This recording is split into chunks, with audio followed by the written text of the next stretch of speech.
December 25, 1944. 06:24 hours. Captain David Goldman, medical officer with the 101st Airborne Division's 326th Airborne Medical Company, stood in the ruins of a stone church outside Bastogne, Belgium, and watched 40 German soldiers bleed into the frozen floor. Every medical doctrine said, treat your own first. Every tactical manual said, secure enemy wounded as prisoners after stabilizing American casualties. Every instinct from 2 years of watching friends die said, these men deserved exactly what they'd given. But Goldman was a doctor before he was a soldier, and on Christmas morning, surrounded by men who'd spent a week trying to kill Americans, he made a choice that would end with 28 Wehrmacht soldiers refusing evacuation by their own forces, choosing imprisonment over returning to German medical care. This is the story of how one Jewish-American physician's adherence to the Hippocratic Oath revealed the fatal difference between two armies' treatment of their wounded, and how Christmas 1944 became the day German soldiers learned what "do no harm" really meant. If stories of courage and ingenuity move you, please like and subscribe. Every subscription helps us honor the memories of those who served. David Goldman grew up in Brooklyn's Brownsville neighborhood where his father served as rabbi to a community of Polish and Russian Jewish immigrants. Born in 1916, he watched his father conduct services while his mother ran their apartment as an informal clinic, treating neighbors who couldn't afford proper doctors, setting broken bones on kitchen tables, delivering babies in tenement bedrooms. Medicine is tikkun olam, his father told him. Repair of the world. This is what God asks. Goldman entered City College at 16, Columbia Medical School at 19. December 7, 1941 found him finishing his surgical residency at Mount Sinai Hospital. He enlisted the next morning, not drafted, volunteered. His father's family in Warsaw had stopped writing in 1939. The silence said everything about why a Jewish doctor needed to fight. The Army made him a captain and assigned him to the newly formed 101st Airborne Division in August 1942. He jumped into Normandy on D-Day, landed in a hedgerow, spent 6 hours treating paratroopers while German snipers worked the field. He set up aid stations in shattered villages from Saint-Côme-du-Mont to Carentan, learned to perform surgery in barns while artillery walked closer, mastered the impossible calculus of saving lives while men died waiting. By December 1944, Captain David Goldman had been in combat for 6 months straight. He'd treated 847 wounded Americans, lost 103, despite everything he knew.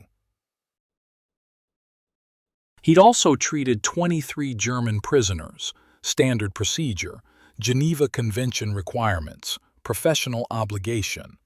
But he'd never treated 40 Germans on Christmas morning while American wounded waited. And he'd never watched enemy soldiers choose imprisonment over evacuation by their own forces. The siege of Bastogne began December 20th, when German forces encircled the town during their Ardennes offensive. The 101st Airborne Division, 10,000 paratroopers plus attached units, found themselves cut off, outnumbered 4-1, low on ammunition, critically short on medical supplies. Goldman's 326th Airborne Medical Company operated from a makeshift aid station in Bastogne's seminary building. By December 23rd, they were overwhelmed. Casualties from constant German attacks filled every available space. Morphine ran low. Plasma supplies dwindled. Bandages came from torn sheets and parachute silk. "We're rationing morphine," Major John Pryor, Goldman's commanding officer, told him December 24th. "Quarter doses for minor wounds, half doses for major, full doses only for the dying." "That's barbaric," Goldman said. "That's mathematics. We've got maybe 48 hours of supplies left at current casualty rates. Then we're doing surgery with whiskey and prayer." The German forces surrounding Bastogne were overwhelmingly superior. Elements of 6 divisions including elite Panzer and Volksgrenadier units. But they were also stretched thin, advancing rapidly, outrunning their own supply lines. By December 24th, German medical units were in worse shape than American ones, overwhelmed with casualties from failed assaults against dug-in defenders, critically short on everything from morphine to bandages to qualified surgeons.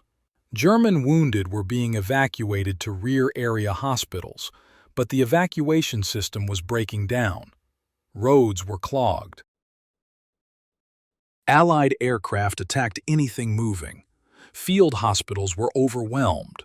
Wounded soldiers lay in barns and churches for days waiting for transport that never came. On Christmas Eve, Wehrmacht medical officers made a decision that would prove catastrophic. They prioritized evacuation of salvageable wounded, men who could return to combat, over hopeless cases who required extensive surgery. Critically wounded soldiers were left behind with minimal morphine, waiting for death or capture, whichever came first. Private Hans Müller, 26th Volksgrenadier Division, lay in a shattered church 3 miles outside Bastogne, with a fragment of American artillery shell embedded in his pelvis. He'd been there for 36 hours. A German medical orderly had given him 1 morphine syringe, standard issue was 2 for major wounds, and told him evacuation would come within hours. 36 hours later, no evacuation. The morphine had worn off. Müller lay on frozen stone in agony, while his own medical service focused on less severely wounded soldiers who could return to fight. December 25th, 05:20 hours. American artillery killed the 2 German medical orderlies who'd been left to watch the church. Müller and 39 other German wounded found themselves alone, 3 miles inside their own lines, with no one coming to save them. Captain Goldman was checking morning casualty reports when Private James Murphy burst into the seminary aid station at 06:15 hours. "Sir, we've got a situation. Lieutenant Harris's patrol found a church full of German wounded, 40 men, maybe more, some critical. They're requesting immediate medical support." Goldman looked at the rows of wounded Americans filling every space. "How far?" 3 miles northeast, Church of St. Martin. Germans probably left them when they pulled back last night." 3 miles inside German territory? "Contested territory now, sir. We pushed them back to the ridge at 0400, but they could counterattack any minute." Every tactical instinct said no. They were low on supplies, overwhelmed with American casualties, surrounded by enemy forces that could attack at any moment. Sending their senior surgeon 3 miles into contested ground to treat enemy wounded violated every principle of battlefield medicine. Major Pryor appeared behind Goldman. "You're not seriously considering this." Geneva Convention requires... The Geneva Convention requires we treat wounded prisoners. It doesn't require we send our best surgeon into no man's land during active combat. "Sir, these men are dying. If German medical services have abandoned them, then that's their problem, Captain. We've got 127 American wounded in this building who need your attention more than 40 Germans 3 miles away."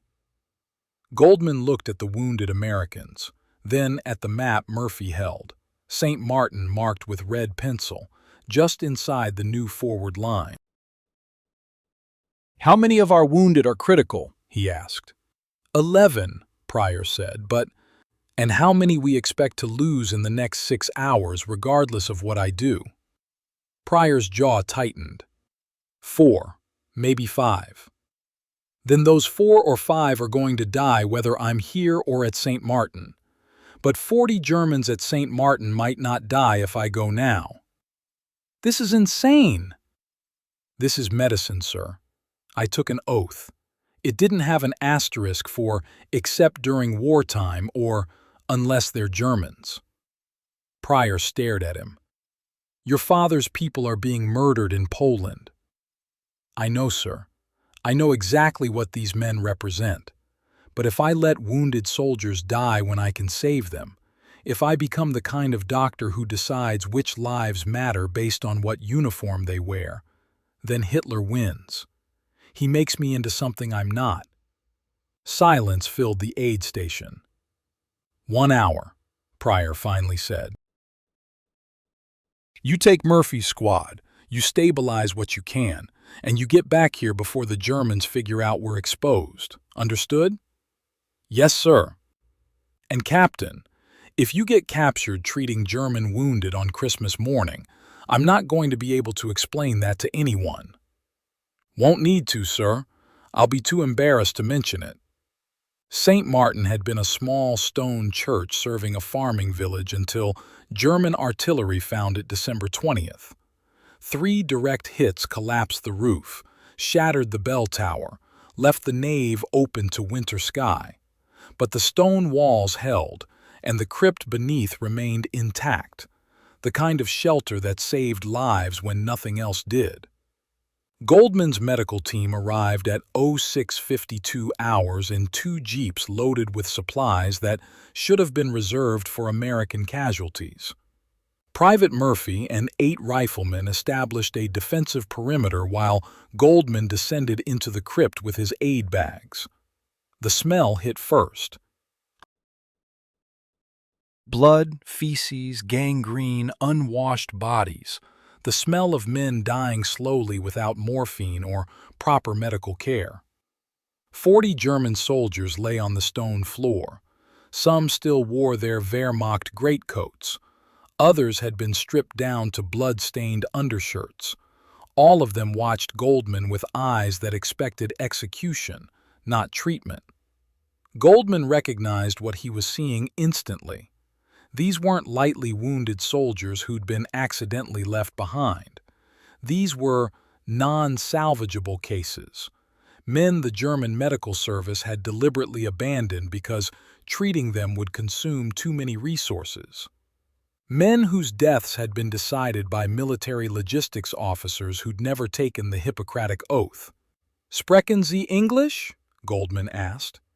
"Anyone speak English?" A German corporal raised one hand. The other arm ended at the elbow, wrapped in a filthy bandage that hadn't been changed in days. "Ich spreche English," he managed. "A little. I'm Captain Goldman, United States Army Medical Corps. I'm here to help, but I need to know, who's most critical?" The corporal stared at him like he'd spoken Chinese. "You help? That's what doctors do. Now who needs immediate surgery or they die in the next hour?" The corporal pointed to 5 men. "These, belly wounds, broken backs, bullets in chest. Our doctors say, hopeless cases, leave behind." Goldman felt rage build in his chest, not at these wounded soldiers, but at the system that had abandoned them. But rage didn't save lives. Training did. "Private Watson," Goldman called up the stairs. "Get down here with the plasma and morphine. Everyone gets a full dose, no rationing." "Sir," Watson hesitated. "Major Pryor said—" "I don't care what Major Pryor said. These men have been lying here in agony for 2 days because their own medical service decided they weren't worth treating. We're going to show them what American medicine means." Goldman worked through the 40 German wounded with the systematic efficiency of a surgeon who'd learned triage under fire.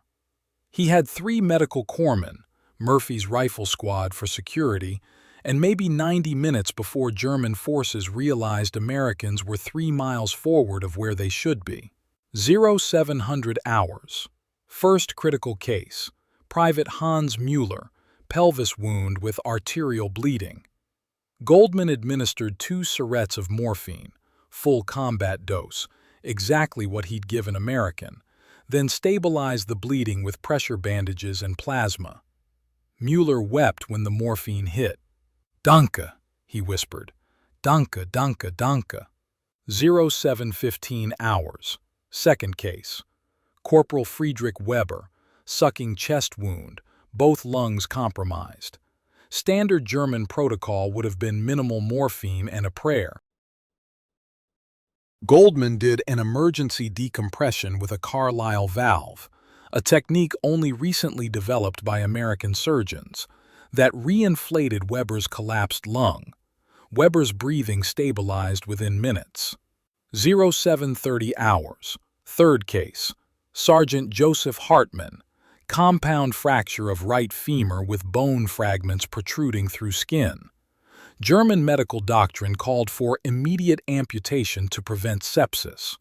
Goldman cleaned the wound, realigned the fracture, applied external fixation, administered penicillin that German forces hadn't had available since Allied bombing destroyed their pharmaceutical production. 07:45 hours. Fourth case. Private Wilhelm Klein, belly wound with possible intestinal perforation. This was the case that would define everything that followed. In German field hospitals, Klein would have received morphine and been left to die. Peritonitis from intestinal wounds was usually fatal, and surgery required 2 hours minimum that overwhelmed medical units couldn't spare. Goldman studied the wound. "I can save him, but it requires surgery. Real surgery, not just stabilization." "Sir," Watson said quietly, "we need to move in 10 minutes or risk getting cut off." Goldman looked at Klein, 20 years old, maybe less, gray-faced with shock, bleeding internally, dying by the minute. "Then we do it here in 9 minutes. He performed emergency laparotomy on a stone floor in a ruined church crypt, while Murphy's squad watched the approaches. He had a medical corpsman holding a flashlight, another managing plasma, Watson administering anesthesia from a precious vial that should have been reserved for American casualties. The incision, identification of intestinal tear, resection of damaged section, primary repair, all completed in 8 minutes 40 seconds. When Goldman sutured Klein closed, the young German soldier was crying. Not from pain, the anesthesia was working, but from understanding that an enemy surgeon had just saved his life when his own medical service had written him off. By 0800 hours, Goldman had stabilized all 5 critical cases and triaged the remaining 35. 15 had minor wounds that just needed proper bandaging, which they hadn't received because German medical supplies were so depleted. 12 had serious but non-critical injuries requiring evacuation to rear hospitals. 8 were walking wounded who could have been sent back to their units but instead had been left behind. And all 40 were beginning to understand something that would change how they viewed the war. Corporal Weber, the chest wound case, spoke German to the others while Goldman worked. Watson, who'd studied German before the war, translated quietly. "He's telling them about the Carlisle valve," Watson said. "Says German doctors don't use anything like it. Says American medical technology is years ahead." Goldman didn't look up from the bandage he was applying. "What else?" "He's telling them you used full morphine doses. Says German medical units have been rationing morphine since October, quarter doses even for major wounds because supply lines are broken. Says you just gave Mueller more morphine than he would have gotten in a German field hospital." Goldman moved to the next patient, a Gefreiter with shrapnel in his shoulder. He administered a local anesthetic, extracted 3 fragments, sutured the wound closed with silk thread that German medical units couldn't spare. The Gefreiter watched Goldman's hands with wonder. "You are Jewish?" he asked in broken English, reading Goldman's dog tags. Yes. And you help me? After, after what we do to your people? Goldman looked him in the eye. I'm a doctor. My job is saving lives, not judging them. Your leaders decided which lives mattered and which didn't. I'm showing you the difference. At 08:15 hours, Private Murphy appeared at the crypt entrance. Sir, German patrol approaching from the east. We need to move now. Goldman had finished stabilizing all critical cases. The 5 men who would have died in the next 3 hours were now stable enough for evacuation. The remaining 35 had received more comprehensive medical care than they'd seen since crossing the German border. Corpsman, pack up. We're moving in 2 minutes. But as Goldman headed for the stairs, Corporal Weber called out, Captain, wait! Goldman turned. Weber was sitting up. The chest wound patient who'd been gasping for breath 90 minutes earlier, now breathing normally thanks to the Carlisle valve. When German medical come for evacuation, Weber said carefully in English, I not go. I surrender to you. Prisoner is better than being wounded German soldier now. Goldman stared at him. You can't be serious. I am serious. You show me. What happens when doctors decide all lives matter? German Medical Service. They decide I am not worth resources. You decide differently. This tells me everything about which side is winning. 3 other Germans, the ones Goldman had spent the most time treating, nodded agreement. We surrender, Mueller said, the pelvis wound case. We go as prisoners. You take us to American hospital. Captain Goldman returned to the seminary aid station at 0847 hours with 4 German soldiers who'd refused evacuation by their own medical service. Major Pryor stared at them in disbelief. You brought back prisoners? We're surrounded, low on supplies, and you brought back prisoners who need ongoing medical care. Sir, these men chose American imprisonment over German medical evacuation. That's not a medical decision. That's an intelligence decision. Pryor's expression changed. Explain. Goldman described what he'd seen, the systematic abandonment of non-salvageable wounded, the quarter-dose morphine rationing, the lack of modern surgical techniques, the broken supply lines, the medical system collapsing under its own inefficiency. These men saw American medical care and refused to go back, Goldman said. That means German forces are in worse shape than we thought. It means their logistics are broken at fundamental levels. It means we're not just winning militarily, we're winning at the basic level of how we treat human beings. By 0930 hours, word spread through the German lines about what had happened at St. Martin. German medical orderlies recovered the church at 10:15 hours and found 36 wounded soldiers in much better condition than they'd been left in, with notes in English describing treatment provided. At 1400 hours, a German medical officer approached American lines under flag of truce, requesting information about 4 missing wounded. The American response. They surrendered voluntarily, refusing evacuation by German medical services. They're receiving full medical care as POWs under Geneva Convention. By December 26th, the number of German soldiers voluntarily surrendering had increased 300% in the Bastogne sector. German intelligence reports noted, concerning morale effects from American medical superiority, and prisoners report preferring American POW medical care to German field hospitals. In the days that followed, 24 more German wounded from the St. Martin Church surrendered when German evacuation finally arrived. They'd seen American medical treatment. They'd compared it to what their own system offered. They chose imprisonment. The final count. 28 of 40 German wounded treated by Captain Goldman on Christmas morning, 1944, chose American imprisonment over evacuation by their own medical service.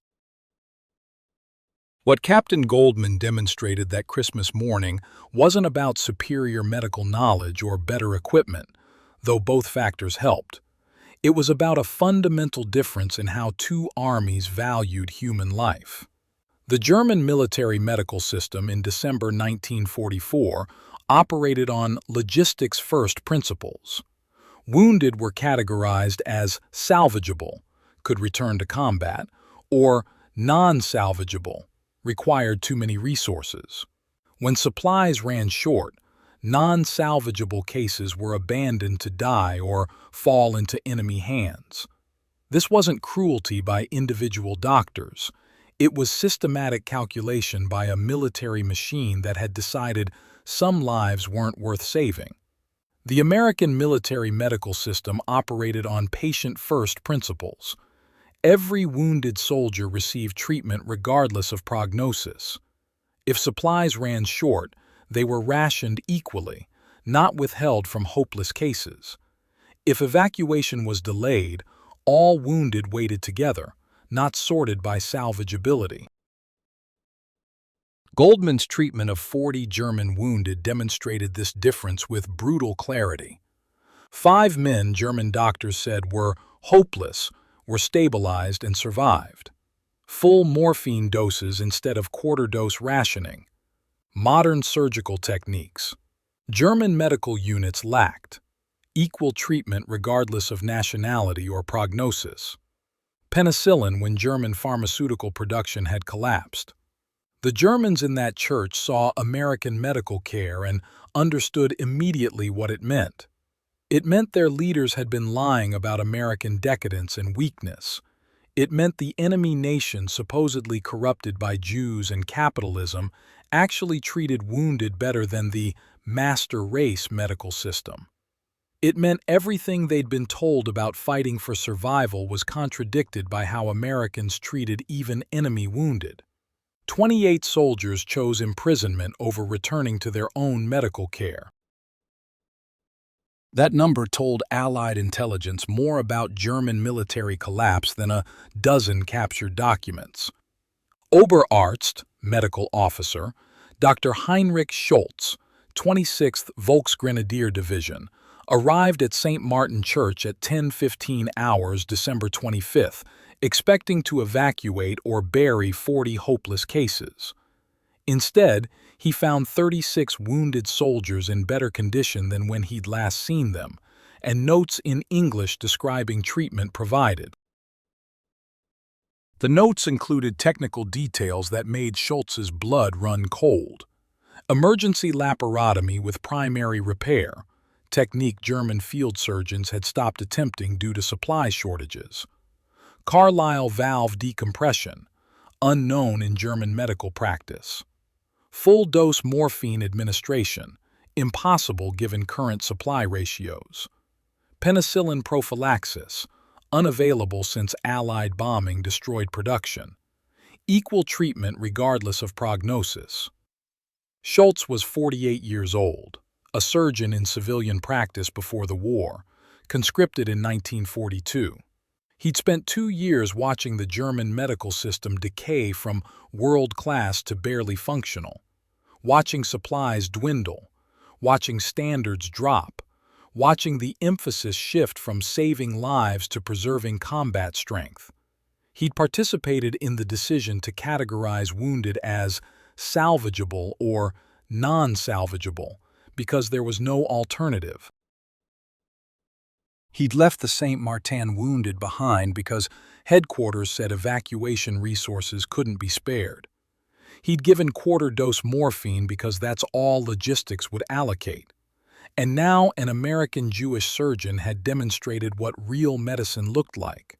When did the Americans treat them? Schultz asked Corporal Weber, who'd chosen to remain rather than surrender. This morning, 0700 hours. Captain Goldman, medical officer, 101st Airborne, Jewish doctor. Jewish? Yes, Herr Doctor. He gave full morphine. He performed surgery. He saved Klein's life. The belly wound you said was hopeless. Schultz examined Klein. The sutures were perfect. The wound showed no sign of infection. The technique was textbook. No, better than textbook.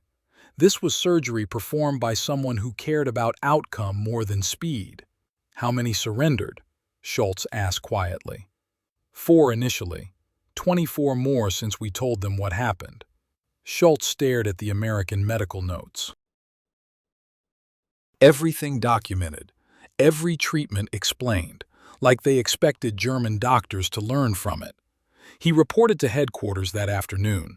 American medical superiority is creating morale problems. Wounded soldiers are preferring American imprisonment to German evacuation. Recommend immediate improvement in field hospital conditions or expect surrender rates to increase. Headquarters response. Resources unavailable. Continue current procedures. Which meant keep abandoning hopeless cases, keep rationing morphine, keep choosing combat readiness over compassionate care. By December 28th, German surrender rates in the Bastogne sector had tripled. Every prisoner mentioned American medical treatment. Many specifically mentioned the Jewish doctor who saved Germans on Christmas. Captain Goldman's Christmas morning decision at St. Martin Church created effects that rippled through both armies. Immediate impact. 40 German wounded received comprehensive medical care. 28 chose American imprisonment over German evacuation. German surrender rates increased 300% in Bastogne sector. German medical intelligence reported concerning morale effects. Medical impact. American medical techniques, especially Carlisle valve, documented by captured Germans. German doctors began questioning supply allocation decisions. Wehrmacht medical services attempted reforms, blocked by logistics constraints. POW interrogations revealed German pharmaceutical collapse. Intelligence impact. Goldman's report on German medical abandonment practices confirmed supply line collapse. Prisoner statements revealed German morphine rationing since October. Evidence of pharmaceutical production destruction validated Allied bombing campaign. German decision to abandon non-salvageable wounded indicated desperation. Psychological impact. German troops realized American medical superiority. Story spread of Jewish doctor who saved Germans on Christmas. Nazi propaganda about American decadence contradicted by reality. German soldiers began viewing capture as preferable to remaining with own units. The story spread beyond Bastogne. By January 1945, American medical officers at other sectors reported German wounded voluntarily approaching aid stations. By February, Wehrmacht desertion rates had increased measurably, with medical concerns cited as contributing factor. Captain David Goldman survived the war. He returned to Brooklyn in November 1945, resumed his surgical practice at Mount Sinai Hospital, never spoke publicly about his military service. His father survived the war in Warsaw, one of perhaps 100,000 Polish Jews who lived through occupation. When they reunited in 1946, Rabbi Goldman asked one question: "Did you maintain who you are?" "I treated 40 Germans on Christmas morning," David told him. "Some of them had probably killed Jews. I saved their lives anyway because that's what doctors do." His father wept. "Tikkun olam, you repaired the world." Goldman never received recognition for his Christmas morning decision. No medals, no commendations, no official acknowledgement.